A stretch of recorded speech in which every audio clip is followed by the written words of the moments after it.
मुख्यतः मेड का काम मनरेगा में लेबर की अटेंडेंस लगाना, हाजिरी लगाना, ये देखना कि कौन आया है कौन नहीं आया है, लेबर को मेंटेन करना, उनके काम को देखना, ये मजदूरों की एक बड़ी पोस्ट होती है और 30-40 मजदूरों पर एक सुपरवाइजर होता है और इसे ही मेड कहा जाता है। अब मेड बनने के लिए क्या क्या योग्यता चाहिए इसके बारे में बात करें तो अगर आपने 8th पास कर रखी है या फिर 10th पास कर रखी है तो आप मेड बन सकते हो। इसी के साथ आपके पास अपना जॉब कार्ड होना चाहिए। अगर आप मनरेगा में रजिस्टर नहीं हो तो आप मेड नहीं बन सकते, मतलब आपके पास अपना जॉब कार्ड होना चाहिए, आधार कार्ड होना चाहिए, आप भारत में ग्रामीण क्षेत्र के निवासी होने चाहिए और आपके पास कोई सरकारी नौकरी नहीं होनी चाहिए तो आप मेड बन सकते हैं। इसी के साथ जो एजुकेशन वाला क्राइटेरिया है वो ज़्यादातर लोगों के पास नहीं होता क्योंकि नए लोग इसमें मेड आजकल बनते ही नहीं है। जो पुराने लोग हैं वही लंबे टाइम से मेड बन रहे हैं और उनके पास ज़्यादा कोई बड़ी क्वालिफिकेशन भी नहीं है, वो 8th पास भी नहीं है फिर भी मेड बन रहे हैं। तो इसको इतना सीरियसली नहीं लिया जाता कि आपने 8वीं पास कर रखी है 10वीं पास कर रखी है, इस बात का कोई फर्क नहीं पड़ता।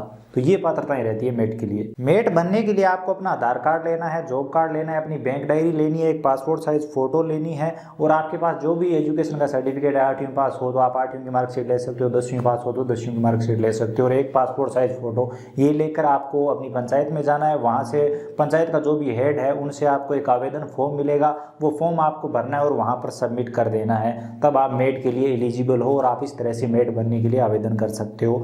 अब ये आवेदन कब होता है, ऐसे नहीं कि आप गए और आपने आवेदन कर दिया और आप मेड बन गए, ऐसे ही नहीं होता है। जब मनरेगा के लिए आवेदन होता है पहले तब आपको ध्यान रखना है कि अभी मनरेगा के लिए आवेदन हो रहा है और जब आवेदन कंप्लीट हो जाए और जब मास्ट्रोल आए यानी कि मिस्ट्रोल वो आए, लेबर की हाजिरी लगने वाली हो, उस टाइम पर ये आवेदन होते हैं। मास्ट्रोल आने के बाद आवेदन होते हैं और उस टाइम आप आवेदन करें। तो मास्ट्रोल आने के बाद अगर आपने इस तरह से आवेदन किया है तो आपको एक मास्ट्रोल दे दिया जाता है, यानी कि 40 लोगों की एक सूची दे दी जाती है जो आपके अंडर काम करेंगे और उनकी आपको अटेंडेंस लगानी होगी, उनके काम को देखना होगा और उसके बाद आपको उस हिसाब से पेमेंट भी बनेगा। इसके दो सबसे बड़े फायदे ये है कि पहला तो आपको इसमें सामान्य मजदूर से ज्यादा पेमेंट मिलता है और दूसरा ये कि आपको मनरेगा में आप सभी को पता होगा कि एक साल में 100 दिन ही मिलते हैं, तो वो 100 दिन आपके सेफ रहते हैं। आपके परिवार का दूसरा सदस्य वो 100 दिन कंप्लीट कर सकता है और आपका उसमें एक भी दिन नहीं चढ़ता, यानी कि 100 दिन भी बचे रहते हैं। ऐसा नहीं है कि आप मेड बन जाते हो तो वो 100 दिन भी कंप्लीट हो जाएंगे। अगर आप 100 दिन मेड बन गए हो तो वो आपके दिन बचे रहेंगे, या फिर अगर आपने मनरेगा में 100 दिन कंप्लीट कर लिए हैं एक मजदूर के तौर पे तो भी आप मेड बन सकते हो। तो ये सबसे बड़ा फायदा, डबल फायदा होता है आपका, यानी कि आपके परिवार का जो सदस्य है, यानी कि आपके जॉब कार्ड में जो दूसरा सदस्य है, आपकी वाइफ हो सकती है या फिर आपके हस्बैंड हो सकते हैं, आपके पिता हो सकते हैं, वो मनरेगा के सामान्य मजदूर बनकर पेमेंट ले सकते हैं 100 दिनों तक और आपको मेड का पेमेंट मिलता रहेगा। इसी के साथ अगर आप मेड बनते हो तो अपने परिवार के या फिर अपने सगे संबंधियों के काम को देख सकते हो और किस तरह से लोग पैसे कमाते हैं ये तो आप सभी अच्छे से जानते होंगे। अब कमाई की बात करें तो हमारे क्षेत्र में ऐसे लोग हैं जो एक साल में 60, 70, 80 हजार लाख रुपए तक आराम से कमाते हैं मनरेगा से। अगर आप मनरेगा को करीब से जानते हो तो आप मेरी बात से एग्री करेंगे।